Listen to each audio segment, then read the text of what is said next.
Coming as part of Operation Medic Bag, Payday 3's latest update, Update 1.12, has come with some new additions and adjustments made to the game. The adaptive armor has been added, the clean slate skill has been added, the new fortitude skill line has been added, we have a new skill point cap, and there have been some tweaks made to some skills, as well as changes being made to both the R900 and the Ziv Commando. I've talked a lot about the adaptive armor in my previous video, and as I predicted, it's very strong, and it pushes the game's balance into a very questionable state. But the video isn't about the adaptive armor, so I digress. The Fortitude skill line is also a very interesting addition to the game, being a sort of return to Payday 2's pipe decks, but being more in line with Payday 3's style of skills. I'll talk about it in more detail at some point, because it's definitely worth making its own video about. The total amount of skill points now available to players has increased, going from the previous cap of 21 to now 28. The tweaks made to the R900 and the Ziv are very good though. The R900's received a deceptively small tweak, allowing you to pull the bolt of the gun back while aiming down sights, allowing you to stay scoped in on the gun without being forced out of the scope to pull the bolt back in between your shots. It's a very small tweak, but it makes playing with the game's only primary sniper rifle feel so much better.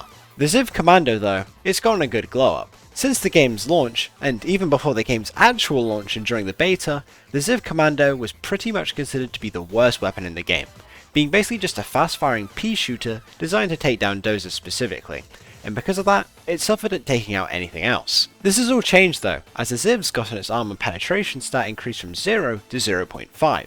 In effect, this makes the Ziv feel like it does a lot more damage, and on the topic of damage, the Ziv's received a tweak to its damage, receiving an increase the amount of damage it does to enemies up to 25 meters away, and a decrease the amount of damage it does to enemies that are further than 25 meters away. These two things don't seem too noteworthy on their own, but when they're in conjunction with each other, it makes the Ziv feel like it has a lot more damage behind every shot, making it a lot more useful at general utility.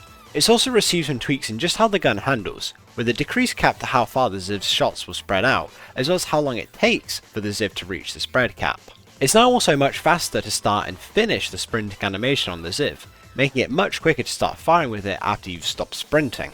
With all these tweaks made to the Ziv, it's made it a lot more fun of a gun to use, as it just feels so much more powerful and satisfying to use, actually becoming one of my favourite weapons in the game since the new update. With the Ziv now being a lot stronger, the adaptive armor being as strong as it is, and the new skill point increase, I've been able to make myself quite a strong build, being able to use it to get myself through overkill solos with little to no difficulty.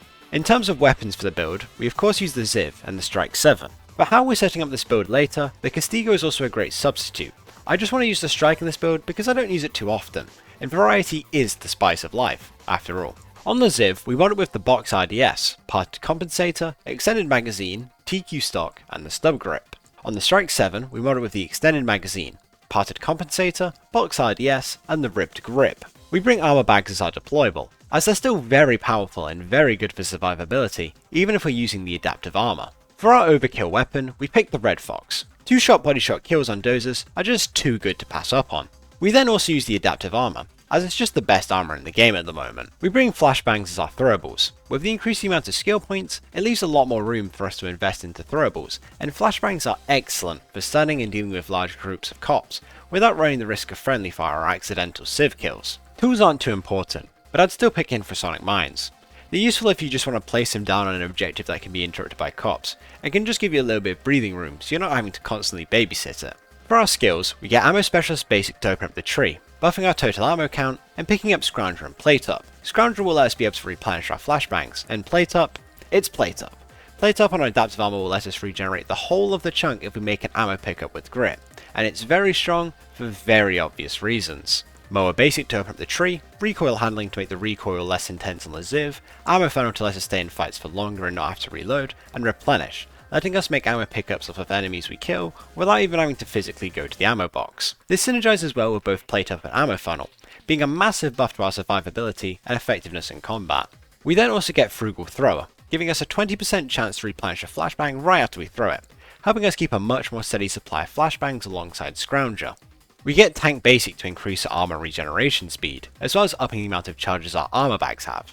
Hardy to give us 2 seconds of invulnerability when our armor chunks break, making fighting dozers a lot easier, as the lower damage resistance on the adaptive armor can really be felt when fighting them, and we can use that 2 seconds of invulnerability to either finish them off or run for cover, and then we get extra plates for the more armor back usages. We get Sharpshooter Basic to open up the tree, and then Cutting Shot to increase armor penetration. Cutting Shot has recently received a very questionable buff, going from a 0.1 armor penetration increase to a 0.51.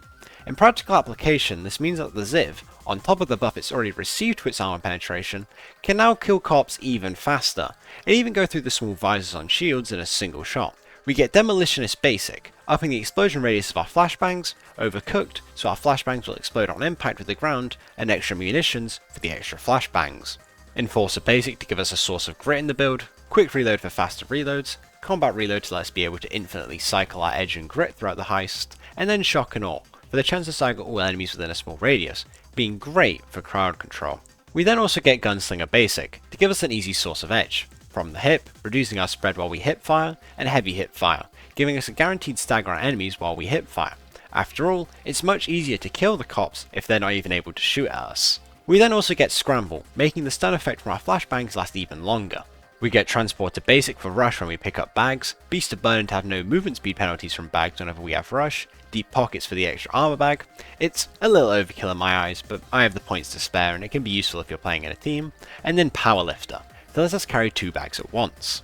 All of this comes together to make a very strong build. We can take down cops easily with the Ziv, deal with large groups easily with flashbangs, and spam bullets with the strike if the situation ever needs it. Weirdly enough though, with how powerful the build is, it can actually make the game boring. But I think that's just an issue the game has at the moment. Players are too strong in comparison to the cops now, but I guess that's a topic for another day. This update though has been great for builds. With the new increase to the skill point cap, we're now at a point where we can put basically any skill into any build, and it's led for some really good build variety from what I've seen so far. As usual though, I've been Cookie Dough, and have a good one.